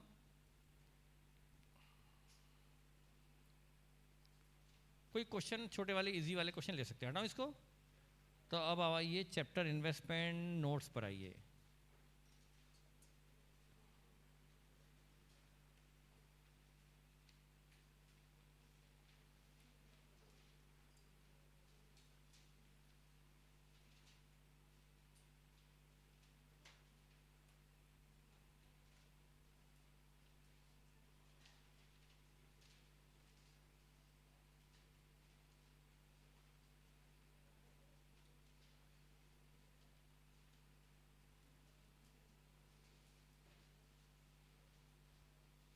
पेंसिल एग्जाम में बिल्कुल भी अलाउड नहीं होती, ध्यान रखिएगा। बच्चे पूछ रहे हैं पेंसिल, पेंसिल यूज़ कर नहीं सकते आप पेन के अलावा, और पेन भी सिर्फ ब्लैक। लेकिन कभी कभी कुछ बच्चे हाईलाइट के लिए थोड़ा ब्लू यूज़ कर लेते हैं, लेकिन वैसे ब्लैक ही अलाउड है, लेकिन पेंसिल तो बिल्कुल भी अलाउड नहीं है।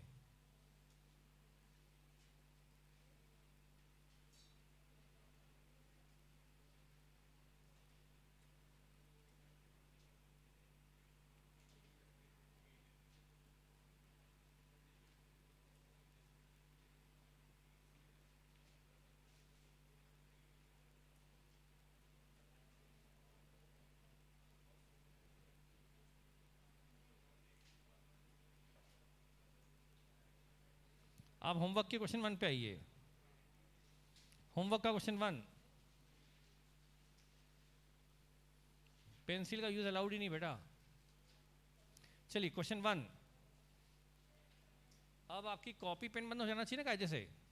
बेसिक खत्म हो गया, आप शुरू हो गए क्वेश्चन, तो उम्मीद करते हैं कि क्वेश्चन तो आप घर जाके सॉल्व करेंगे, और वो भी होमवर्क का क्वेश्चन है। तो क्वेश्चन नंबर 1 पढ़ना शुरू करने पहले अपने से एक बार पढ़ लें। क्वेश्चन नंबर 1 एक बार अपने से पढ़ तो लें।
पढ़ लिया? नहीं पढ़ा, देखा सिर्फ। यहाँ सामने कोई क्वेश्चन नंबर 1 रखा हुआ है, इतनी जल्दी पढ़ लेते आप लोग?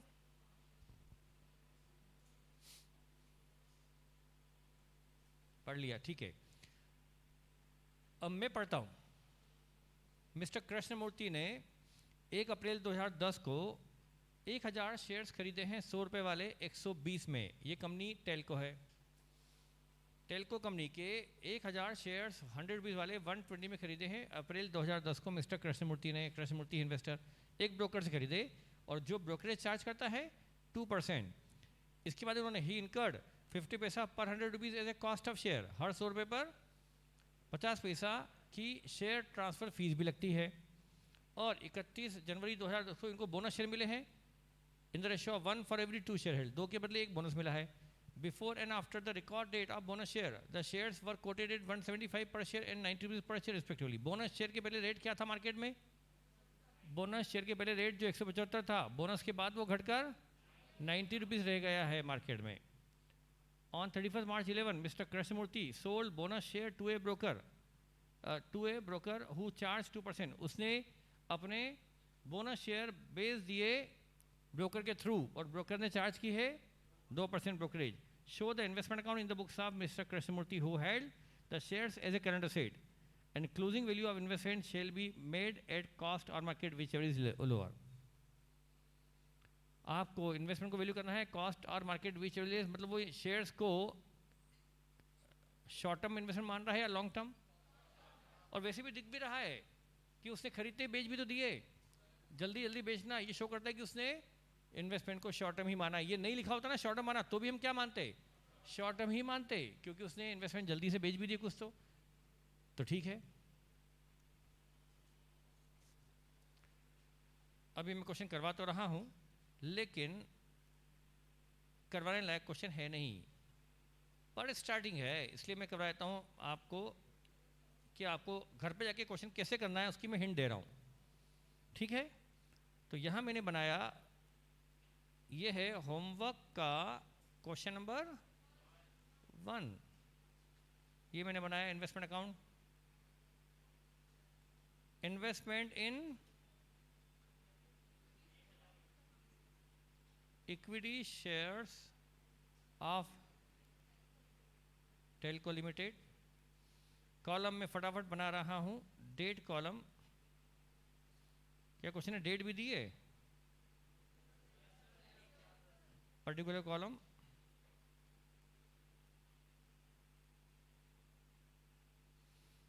Face value column, income column तो जरूरत नहीं है पर बना लेते क्योंकि इनकम इसमें है ही नहीं, कहीं डिविडेंड वगैरह का पॉइंट कवर नहीं किया है। कॉस्ट कॉलम, इस कॉस्ट कॉलम को वो कई बार इन्वेस्टमेंट कॉलम भी बोलते हैं। फिर से date, particular, face value,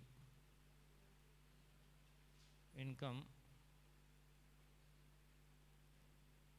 date, particular, face value, income, cost या investment column, again date, particular, face value, income column और कॉस्ट कॉलम। हाँ बेटा, नोट नहीं करना। सबसे पहले आपने 2 बैंक खरीदे, आपने कितने, 1000, मतलब 1 लाख की फेस वैल्यू हुई, 1 लाख की फेस वैल्यू हुई ना। या तो फेस वैल्यू कॉलम लिखो या इसको नंबर ऑफ शेयर कॉलम में लिख सकते हो। यदि नंबर लिखना है तो 1000 नंबर लिख दो और फेस वैल्यू लिखना है तो 1 लाख लिख दो, ठीक है। अब यहाँ working note number 1, cost of investment purchased, 1000 खरीदे at the rate of 1 lakh, add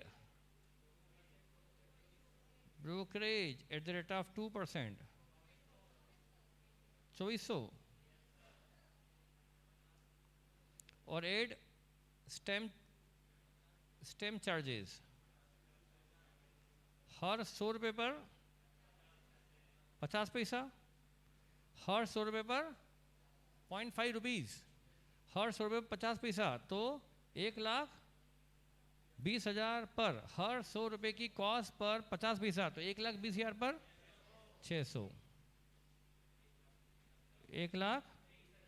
ये हो गई cost of investment purchase, cost of investment purchase. ये स्टैम्प चार्जेस 1,20 पे लगेंगे या 1,22,400 पर?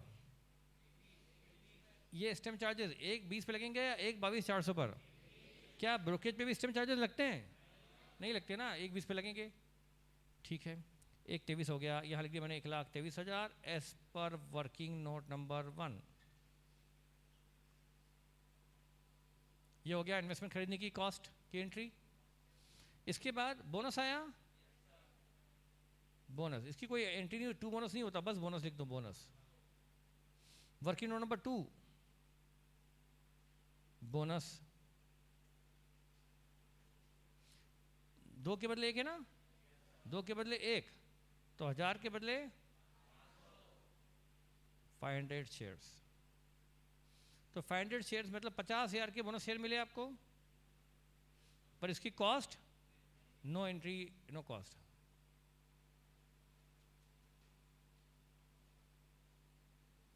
इन्वेस्टमेंट अकाउंट में भी डेबिट कर सकते थे, पर ज़्यादा बेहतर ये होगा, आप डायरेक्टली ये ब्रोकरेज और स्टैम्प चार्ज को सीधे इन्वेस्टमेंट अकाउंट में डेबिट भी कर सकते थे, पर ज़्यादा बेहतर ये होगा।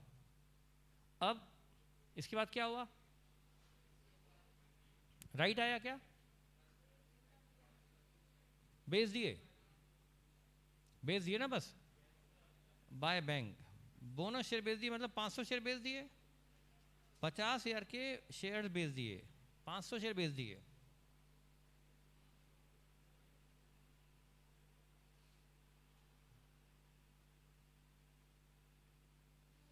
कितने में बेचे,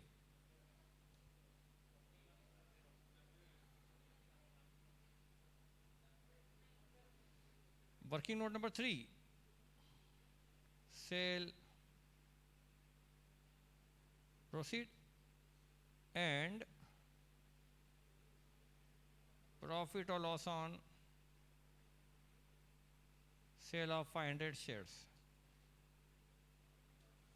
सेल प्रोसीड 500 शेयर की बोनस के पहले रेट क्या था 175, बोनस के बाद रेट, तो ये शेयर कब बेचे गए, बोनस के बाद या पहले, तो वो बिके होंगे 90 रुपये में 45 की प्रोसीड लेस ब्रोकरेज लग गई 2% से 900, या कि net cell proceed, net cell proceed 44,100 है ना बेटा।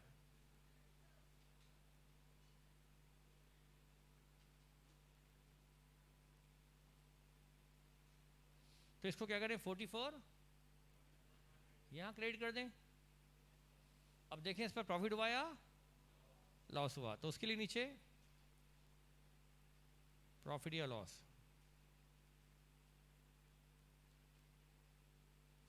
देखिए cell proceed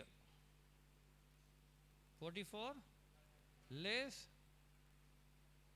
cost of 500 share sold. भले ही क्वेश्चन कह रहा है कि ये बोनस शेयर बेचे, पर हम फीफो नहीं लगाएंगे कि ये 500 शेयर बेचे बोनस वाले जिसकी कॉस्ट जीरो थी, जिसकी कॉस्ट जीरो मान लेंगे तो पूरा सेल प्रोसीड ही प्रॉफिट हो जाएगा, तो वो वेटेड एवरेज लगाएंगे। हमारी कॉस्ट कितनी थी 1,23,000 कॉस्ट थी, पहले कितने शेयर खरीदे थे 1,000, बाद में बोनस में आए तो 1,500 शेयर की ये कॉस्ट है, तो 500 शेयर्स की कितनी कॉस्ट 41, 3,000 का प्रॉफिट।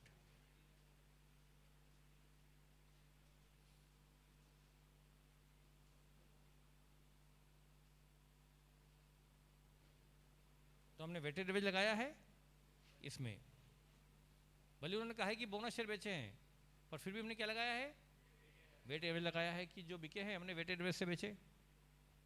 तो 3100 का प्रॉफिट यहां से डेबिट टू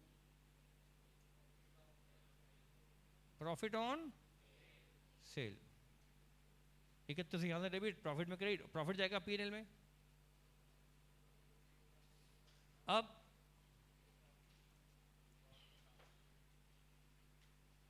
बाय बैलेंस बचे हमारे पास 1,000, मतलब 1,00,000 के शेयर बचे। इसके लिए वर्किंग नोट नंबर, अच्छा बैलेंस क्या बच रहा है, working number 4 valuation of 1,000 shares at year and. इसकी कॉस्ट क्या चल रही है एज पर बुक्स, बोलो ना, बुक्स में जो आ रही हो तो कॉस्ट ही आ रही होंगी ना। बैलेंस क्या आ रहा है इन्वेस्टमेंट अकाउंट का बैलेंस 1,23 प्लस 3,100 माइनस 44,100 क्या आ रहा है 80, ये एज पर बुक्स बैलेंस आ रहा है, मतलब ये हमारी कॉस्ट है। और वैसे भी 1,23,000 कॉस्ट थी 1,500 की, तो 1,000 की यही आ रही कॉस्ट। मार्केट वैल्यू 1,000 शेयर की 90 रुपए से, अच्छा ईयर एंड की मार्केट वैल्यू दी है क्या, ईयर एंड की मार्केट वैल्यू दी है क्या, क्या माननी पड़ेगी, बोनस के बाद मार्केट रेट क्या हो चुकी थी 90, उसके बाद बाद कुछ नहीं दी हुई, तो मान लेंगे कि वो ईयर एंड तक 90 ही रही होगी, क्योंकि क्वेश्चन ने लिखा है कि वैल्यू करो cost on market whichever is, तो क्या कम है cost is lower, hence to be carried at cost. हम इसको 90 पे वैल्यू करेंगे, 82 पे चलने देंगे, 82 पे ही चलने देंगे, इज इट ओके, कॉस्ट पे ही चलने देंगे। ये मैंने होमवर्क का क्वेश्चन कराया है स्पीड में, ये मान लो कि मैंने हिंट दी है, क्योंकि आपको ये क्वेश्चन किससे करना है, क्या कर पाओगे इसको आप, ठीक है, ये तो मैंने हिंट दी थी सिर्फ। टाइम अपना 10 बजे तक का है, 9:50, हाँ तो 2 मिनट बचे ना, 1 मिनट से, मतलब आपको और कुछ याद ना रहे, टाइम जरूर याद रहता है। चलिए, मार्केट वैल्यू यदि 80 हो गई होती तो 80 लिखकर बाकी 2 का लॉस मान लेते। 175 प्राइस थी बोनस के पहले, उससे हमें क्या मतलब